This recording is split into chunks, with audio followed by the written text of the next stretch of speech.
But one thing that you said is earlier that you said uh they're both looking at it for what they can get out of it for themselves.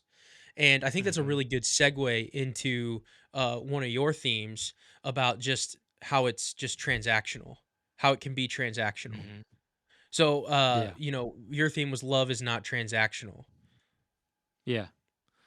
Yeah, and I think you see that play out because they don't actually, and there's this, I'll talk about this scene again in a little bit, so I don't wanna be repetitive, but, regardless of that, they don't actually start to see each other as equals or as somebody that they could actually love and serve until the trip to see his family, right? Yeah, And it's that's right. at that point that that's like a turning point where Mhm. it's, at least for that weekend, it wasn't about what can I get from you and then what can you get from me.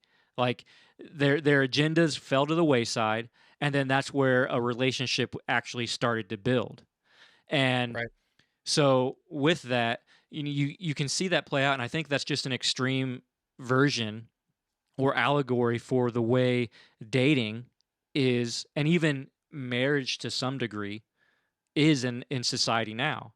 It's purely, I bring this income into the marriage, you bring this income into the marriage, or you bring this thing into the marriage, and I bring this thing into the marriage. And then together, I'll do my things and you do your things. I'll benefit from you and you'll benefit from me. And if at any point one of us stops benefiting from the other, we can cut ties and leave.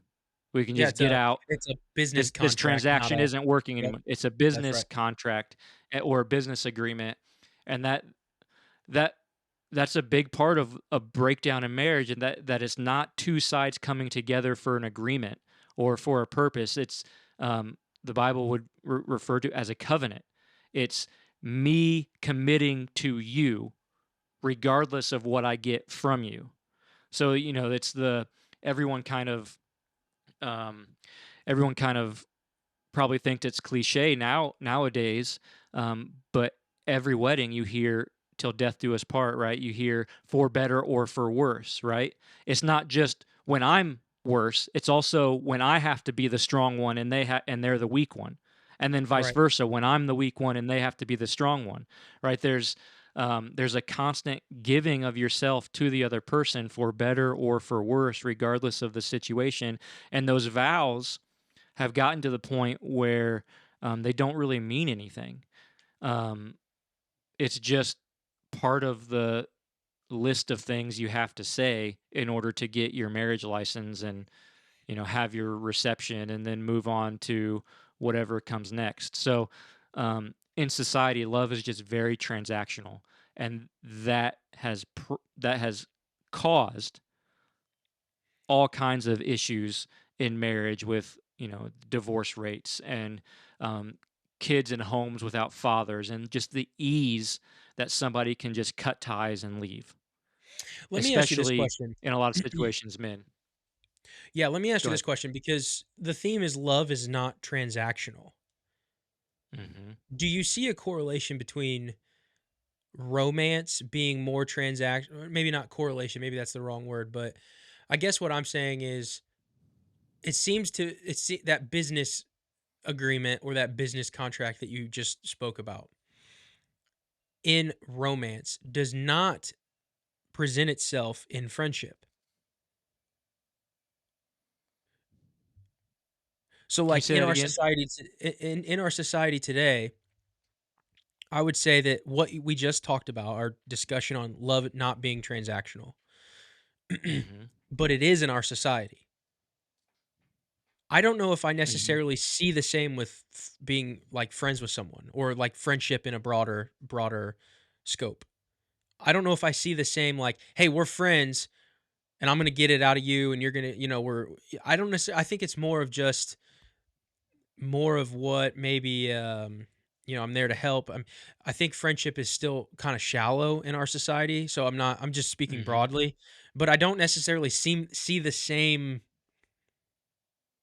business agreement type environment. Yeah, it's It's definitely like, different. would you Yeah. agree, or do you have any ideas on why that would be? Yeah, and I think I would both agree and disagree Okay. because at the same time, because I think what you're saying is true a lot of the times, and I think there's also other times where friendship is kind of transactional. Um, Yeah. but the truth that so if we're going with that truth that still in society we still view true friendship as something that's not transactional, that's more about maybe at one point it was and then it becomes a true bond um, later. But I think what that reveals is that being different than romantic relationships, it means that majority of people don't view their romantic interest or partners as friends. They don't Right. see Right. that person as a friend, right? That's not a friend.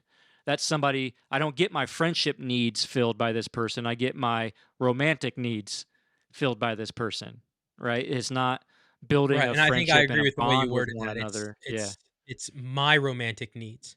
I'm not here to give Right. romantic needs. I'm here to just receive romantic needs. Hmm. Hey guys, it's Parker from the WatchWell Podcast. If you like this video, we want to go ahead and have you subscribe right here on this button. If you want to watch the full podcast episode, go ahead and click right here. And if you want to watch another WatchWell clip, go ahead and click right here. And remember, if you're going to watch well. We'll see you in the next one.